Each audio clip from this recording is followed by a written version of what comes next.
Hi there, everybody. Welcome to this edition of the Out of Bounds podcast. We are simulcasting on BTV. I'm John Luck with Mary Evers, and I am repping my Celtics sweatshirt because we got game one of the conference finals tonight. Time to get fired up, Mary. Oh, is that tonight? I mean, we could talk about the other Boston team in Miami, but they're about as irrelevant as pretty much anything. Oh, are the Red Sox in Miami? Yeah, I mean, they got 12 games to go. They're a dumpster fire, an embarrassment of a franchise, but I mean... Hey, just trying to get that number one pick, that's all. All right, so we are going to talk about the New England Patriots coming up here in just a little bit, but I do want to start off with the Boston Celtics, who for the third time in the last 5 seasons are going to the Eastern Conference Finals, taking on the Miami Heat. Really a series that I don't think a lot of people saw coming at the start of the playoffs. Miami upsetting Milwaukee in a 5-game series, and Boston outlasting the Toronto Raptors. They had a double overtime game in Game 6, and a game in Game 7 that I thought the Celtics were bound to lose the way that they were playing that game. But, I mean, luckily for Jason Tatum, dive on the ball when Grant Williams missed the 2 free throws, and Marcus Smart coming up with a LeBron James-esque block. Yeah. Celtics are back in the conference finals. Yeah, this was not the matchup that I thought was going to happen. I mean, I think a lot of people assumed the Bucks were going to be in the Eastern Conference Finals. But Miami had a lot more depth than the Bucks did, especially, I mean, obviously after Giannis got hurt, it was kind of the nail in the coffin for the Bucks because, I mean, obviously they have a lot of great players, but without Giannis, they're just a mediocre team. So Miami took advantage of that situation and now find themselves in the Eastern Conference Finals. And I think Miami's a really good team with a lot of depth. But I think that the Celtics have a lot more depth than people were expecting as well. And especially if they eventually get Hayward back, I think this is going to be a really great series. It's going to be highly competitive. And I think that if the Celtics can keep the energy up that they've had in the last couple of rounds, this could easily be like a 6 or 7 game series with the Heat. So I think where the Celtics need to really be careful is the third quarter. I think in most of the series, except for Game 7, they were outscored in the third quarter. Mm-hmm. If you allow Jimmy Butler, a guy who's been on a freaking mission in these playoffs, an opportunity to get ahead of you, he's going to take it. Just pulling up his stats here in the regular season, Butler averaging just under 20 points a game, but I go ahead and look at the playoff numbers, averaging just under 22 a game. Goran Dragic, that's going to be very interesting to see how he matches up with Kemba Walker. But Miami is a relatively deep team. They usually go 9 or 10 players deep on the bench. The Boston Celtics, I don't think they can do that until you maybe get Gordon Hayward back. If you go 9, 10 players deep, you're talking about maybe an Enes Kanter coming in, a Javonte Green, a Shemi Ojeleye.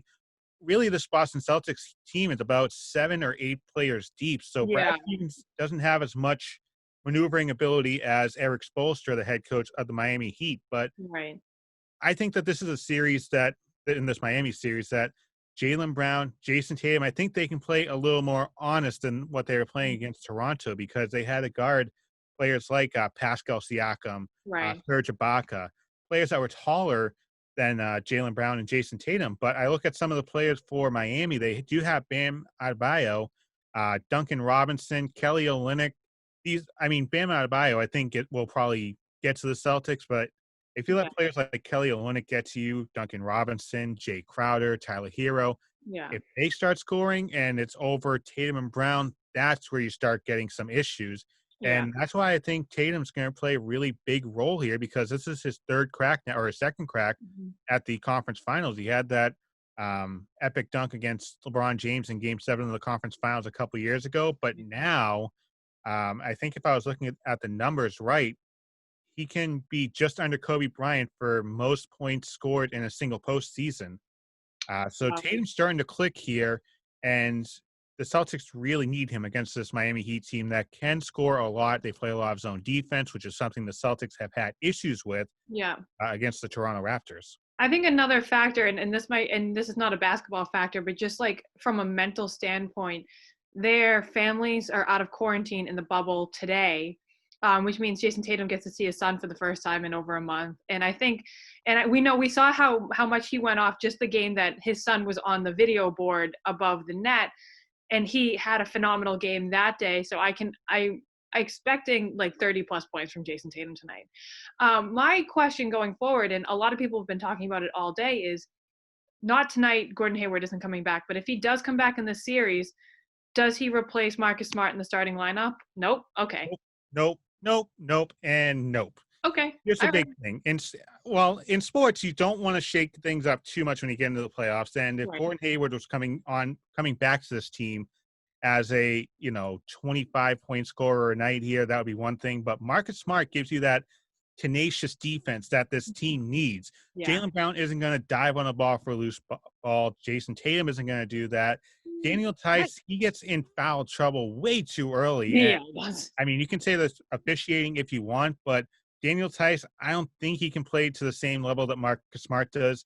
Offensively, Gordon Hayward is averaging 17.5 points a game in 52 games. He's missed too much time, and especially in the postseason, you don't want to start shaking that hornet's nest too much because eventually you'll get stung. And with Gordon Hayward's, ability to be on the court for big games, you're only a rolled ankle away from Hayward again being out of the lineup. Yeah. I think maybe you can have him be a key member of that second unit that comes off the bench, have him play more than Semi Ojeleye, because Ojeleye, anytime he comes into the game in the playoffs, I call him the liability because he just chucks up 3-point shots like Jaylen Brown. But unfortunately, unlike Brown, Ojeleye misses every single one. He gets into stupid foul trouble. So I'd have Hayward play over Ojeleye. And yes, he's a lot of money, Gordon Hayward is. But right now, screw the money. This is the Boston Celtics' best opportunity at winning Banner 18 this year. My biggest concern with Gordon Hayward coming back is how he looks running. Because I remember when he came back from his injury with his second year with the Celtics, he looked like he was petrified to put any weight on his leg the entire time he was running up and down the court. And I don't know if that's like he physically wasn't all there yet or it was just kind of a mental thing. But if it's a mental thing, I'm worried about that happening again with this with him coming back this year. So I agree. I think Marcus Smart should stay in the lineup, not only because he's been performing so well, just because he's earned the spot, and he's been with this team through thick and thin for so long now that he deserves to be, and he's playing so well that he deserves to be one of the top 5 if they can go on this run for another banner. And I mean, Marcus Smart shooting from the 3-point line has actually been pretty impressive. I remember, in years past, I thought Marcus Smart would be a complete disaster shooting from the 3-point line. But in the playoffs thus far, Smart's shooting 34%, which is pretty good for a guy that continues to get made fun of on Boston sports radio, putting up enough bricks to build a house. And I think you're hearing on Celtics telecast with Brian Scalabrine, the things that Smart does when he doesn't have the ball. He switches up defenses. He kind of confuses different guys. And he's actually pretty good at setting up the plays as a point guard. So having Kemba Walker as the number 2 on the floor instead of the number 1. Yeah. So finally here, before we switch over to football, we'll get to Celtics again later on here in the program. But how important is this year's run? I mentioned that this is the Celtics' best opportunity at Banner 18. Just how important is this this postseason for the Boston Celtics? I think it's important because if we're planning on establishing Jason Tatum, Jaylen Brown, and Kemba Walker as the newest incarnation of the big 3, getting this championship now will set them up for success in the future as well. Because I mean, the last time we had a big 3 was Pierce, Garnett, and Allen, and as great as they were together, they were older when they came together, and because of that, they got 2 shots at the championship, only won one. Kendrick Perkins. Right. Yeah. Okay. And but I think if this current big 3 can get off to a championship now, there's a huge opportunity for them to repeat within like the next 5 years or so, I would say. So I think that if they can win in this bubble environment, it's going to set them up to succeed well outside of the bubble going forward. So the Celtics, of course, play a big role in their own success. And I think Jaylen Brown, Jason Tatum, they're only going to get better. Kemba Walker, you have to hope that knee isn't too serious. He's done okay in the bubble so far. But, of course, when you get out of the bubble and into the next season, that's when you start worrying about him. Sure. But to me, it's about what's around the Boston Celtics right now as far as other teams. the Miami Heat are making some noise. You have Bam Adebayo, Jimmy Butler, which we talked a little bit about, but also Yeah. you have teams like the Toronto Raptors. They pushed you to 7 games, Yeah. and you were about 5 minutes away from going home after Game 7 of the conference semifinals. And lest we forget about the Brooklyn Nets. They're coming back next year with a freaking Monstars team. Kyrie Irving, if he can finally get his head out of his butt. Kevin Durant is coming back finally. DeAndre Jordan, he'll be a crucial part to that team. And Right. also players like Spencer Dinwiddie, Jarrett Allen, those are very important parts. So I think that the Brooklyn Nets are probably Boston's biggest opposition next year. And of course, you have to wonder about Giannis Antetokounmpo. Sure. Well, right now, the Eastern Conference is in flux here in the 2020 postseason. This is Boston's best chance here because really, what else do you have to face? You have broke Philadelphia. Toronto is going to be your opposition for a few more years, I think. Miami will probably give you a tough time in this conference finals. So this is Boston's best chance. Yeah, and I really do think they broke Philadelphia because, like, going forward, I don't think that, like you said, like, Brooklyn's going to be a team that they're going to start to have to worry about now when in the last couple of years they haven't had to because they've been kind of terrible. And so I think, like, Brooklyn replaces Philadelphia in that pantheon of, like, the top 4 teams in the Eastern Conference. And I think that as well as Toronto did this year, I think that losing that momentum that they had of trying to prove that they were a good team without Kawhi Leonard is going to be detrimental to them. And I don't see them having as big of a season next year as they did this year. I also think that the Bucks are going to start trying to build a new team around Giannis if they want to keep him the year after next. So they're still going to be a team to look out for. Plus, obviously, Brooklyn and the Heat aren't going anywhere anytime soon. And another team you have to worry about as well is the Indiana Pacers. Miles Turner. Also, Sabonis is coming back from an injury, so he'll be crucial to watch next year. TJ Warren, who lit teams on fire in the NBA bubble. But we'll take a break from basketball. We'll talk about it again a little bit later on here. But I want to talk about the New England Patriots, who are 1-0 after quite the first week of the NFL. Cam Newton had 15 passes completed on 19 attempts, had 230 all-purpose yards, had 15 carries, 75 yards, and 2 touchdowns. What did you make of not just Cam Newton in his first game, but the Patriots' first game post Tom Brady? I think Cam Newton looked good. I don't think he's, completely 100% playing up to his top ability yet, but you can't expect him to because week 1 after not playing for so long. And the offense is well, I mean, obviously they won and that's great, but I think the offense still has a lot of chemistry stuff that they need to work on. There was a couple of, especially with Cam Newton and Julian Edelman, like there was a little bit of a disconnect there between the two of them, which is, I mean, it's understandable because, I mean, with the exception of a couple of games of Jimmy Garoppolo and Jacoby Brissett, Julian Edelman's never had anyone throw to him besides Tom Brady because he was a quarterback in college. So that's literally the only quarterback he's really had throw to him. So, and Cam Newton throws the ball a lot differently than Tom Brady ever did. So I think that it's going to take a couple of games for them to get into that, like the ease and the chemistry of that type of things. But I think that they're trending in the right direction, which is very positive. So an interesting note here, Cam Newton is the first quarterback to play for the Patriots not drafted by the team since 1993. Wow. Very interesting there. Of course, you have players like Drew Bledsoe, obviously Tom Brady coming in that were drafted by the Patriots. But to me, and we kind of heard Belichick talk about this a little bit in his post-game press conference, this looked like a practice. It looked like a scrimmage, and we can talk about there being no fans there. We can talk about that later on. Yeah. Just from the offensive standpoint, there was a lot of Cam Newton QB keeps. Cam Newton, very safe passes down the middle. Ryan Izzo had a nice catch. Yeah. But that offense that they had this past Sunday was good for a team like when you're facing Miami. This Sunday night, when you're facing Seattle, you're going to have to open that playbook a little bit more. I think you have to get more James White involved on maybe some short passes, get Julian Edelman involved a little more. I think the Patriots are trying to force N'Keal Harry a little too much, and we saw that. Yeah. And he turned the ball over, fumbling into the end zone. Oh, God, that was painful to watch. I think we're starting to see what having no training camp did to a team like the New England Patriots. We said they needed a preseason. They needed some games to get things going because obviously the quarterback is the focal point of this offense. Right. If you have him carrying the ball for 15 times a game, he's going to get freaking killed in the middle of the field by week 4 or 5 when you start talking about teams Yeah. like Vegas, Kansas City.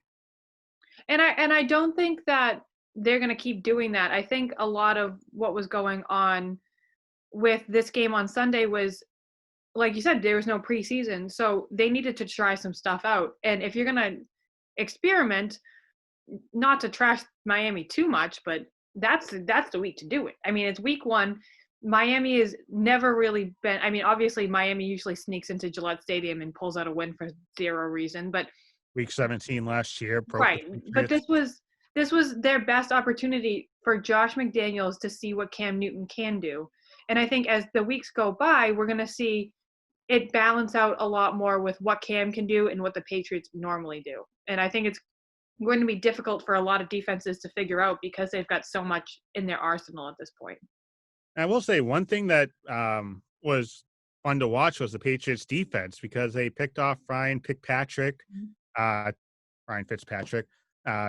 times. He was 20 of 30 passing, 191 yards, had those 3 interceptions. But I think the defense did a good job. They were a couple times when Miami obviously got a touchdown. But I think overall, I would put the defense maybe at a lower level as far as things I'm concerned about with this Patriots team. Yeah, and I was expecting the secondary to be pretty good because for the most part that is still intact. It was the defensive line that I was really worried about, and they stopped Miami's run game so much more than I was expecting them to, and so much more than I was hoping them to as someone who has Matt Breida on their fantasy team. But yeah, I agree with you. I was pretty impressed with how the defense was playing without some of those key figures from last year. So you're seeing on the simulcast, the graphic that we have up now, the Patriots outrushing the Miami Dolphins 217-87. A lot of that thanks to Cam Newton, 75 yards. Sony Michel, 37 yards, and had a touchdown of his own. So It looks like they're trying to get some new players involved in this offense. Michel, also Harry, as we mentioned, Ryan Izzo.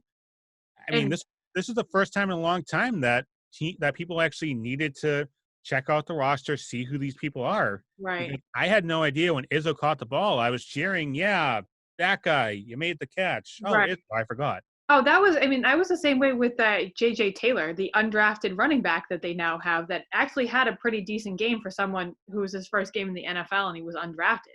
28 yards on 4 carries. Yeah, I was like, I don't know who this guy is. No one talked about him during the preseason because, or not the preseason, but the training camp, because everyone was so focused on Damian Harris being okay and he's still not okay. So I was like, well, this is pleasantly surprising, but I mean, leave it to Bill Belichick to find the undrafted guy that's going to really do the most work for them.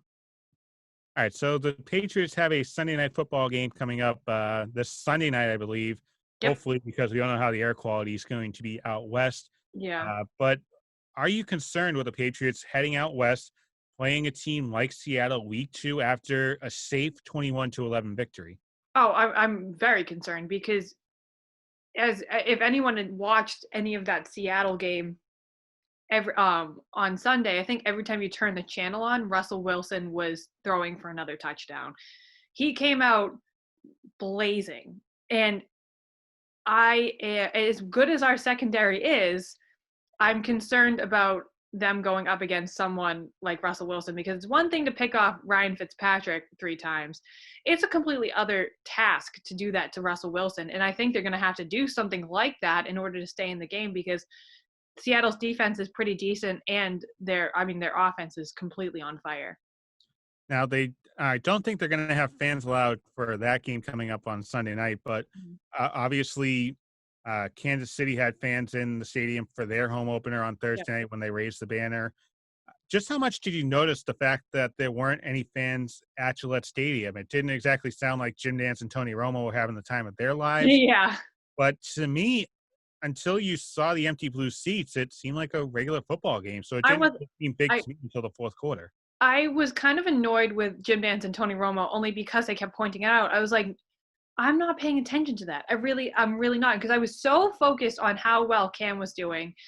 And if this offense was going to actually work, that I wasn't paying attention to the fact that there were no fans in the stadium. So I was like, oh my God, we get it. There's no fans. Stop talking about it. I'm so sick of it, because it's like every single athletic competition that's been played in the last 2 months is, how's it like for there to be no fans? It's 2 months. We get it. There's no fans. It sucks. Let's just move on and talk about the actual game. I'm so sick of this narrative. So just to talk a little bit more about this game in the third quarter, I think, and I tweeted this out, that this was the Patriots' best drive of the game to open the third quarter. They were on offense. Yep. And listen to this list of plays here. Cam Newton short pass Julian Edelman for a 10-yard gain, obviously a first down. Yep. Cam Newton to Julian Edelman again for a 16-yard pickup. Newton to James White for an 11-yard gain. Tony Michel up the middle. Cam Newton to Edelman. Newton to the left side. Michel up the middle, and Cam Newton running to the right side. Not one incompleted pass. The Patriots seem to hurry up a little bit on that drive, only taking up 4 minutes and 46 seconds on the clock. Right.